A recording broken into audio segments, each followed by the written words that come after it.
What's going on, YouTube? Welcome back to Reckless JK's channel, or Reckless Overland rather, with the Reckless JK, working on the 5.7 Hemi swap. What we're going to do today is we're going to look at this freaking nag one off of the Chrysler 300 that it came out of, and I'm going to take this pan, which this is the pan from the JK, so it's all beat up. We're going to take it, we're going to replace it with this one, because they fit right over top of each other. The only downside is there's a bend right there, but I mean, a little hammer action will get that bend out of there. It's just aluminum. And then we'll see if the seal actually works. And I'll steal these retainer, whatever you want to call these things, but they like pinch down on it. Mine was leaking, and I think the valve body might have to come out of this.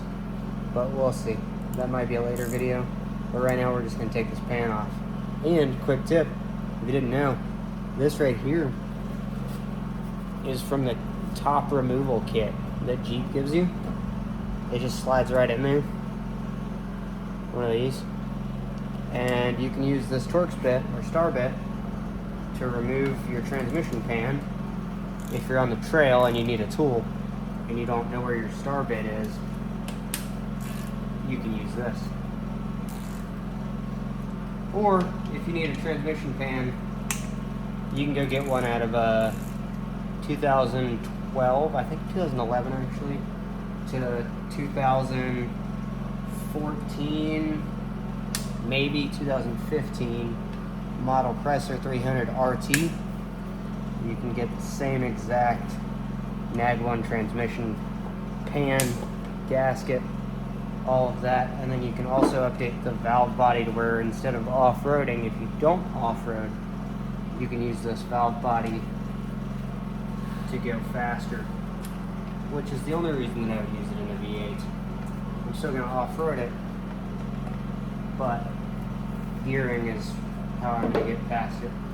With 488 gearing and a 5-speed transmission, I think I have plenty of torque to figure out how to use the gearing inside of this, essentially a sports car valve body. You just remove these 6 bolts, star bit bolts, star head, whatever you want to call it. That right there. Don't remember what size this is. It's like a T. It's a T30.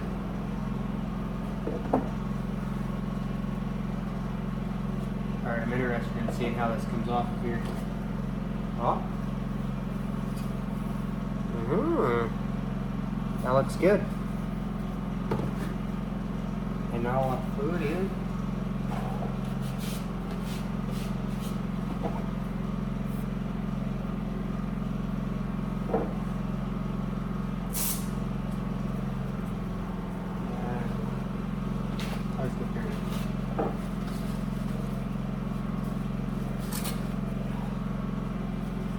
Alright, so there is definitely some metal chunks on here.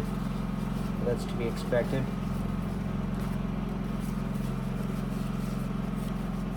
Doesn't look bad. Does not look bad at all. So if anybody's looking for a Chrysler 300 transmission, come buy this one. It literally just sits there, and that's why I have this idea to take it apart.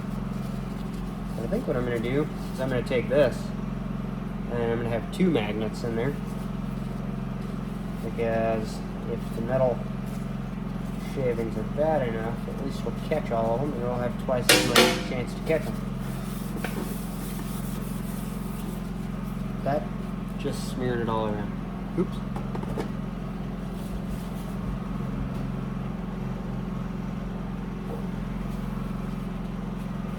Step 1. Use a clean rag.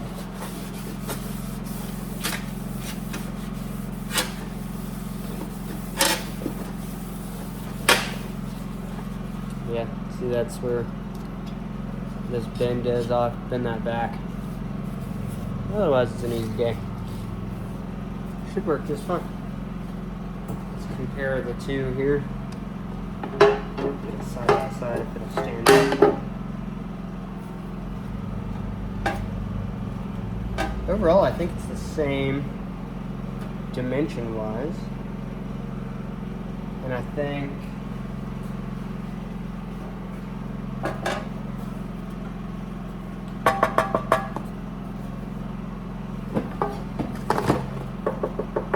yeah. I think the Chrysler 300 one's just a little bit thicker.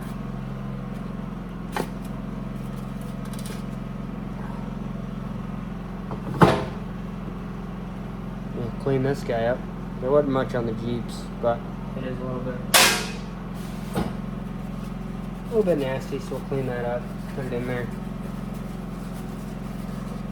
Part of me wants to take off this valve body, but I'll do that another day. Thanks for watching.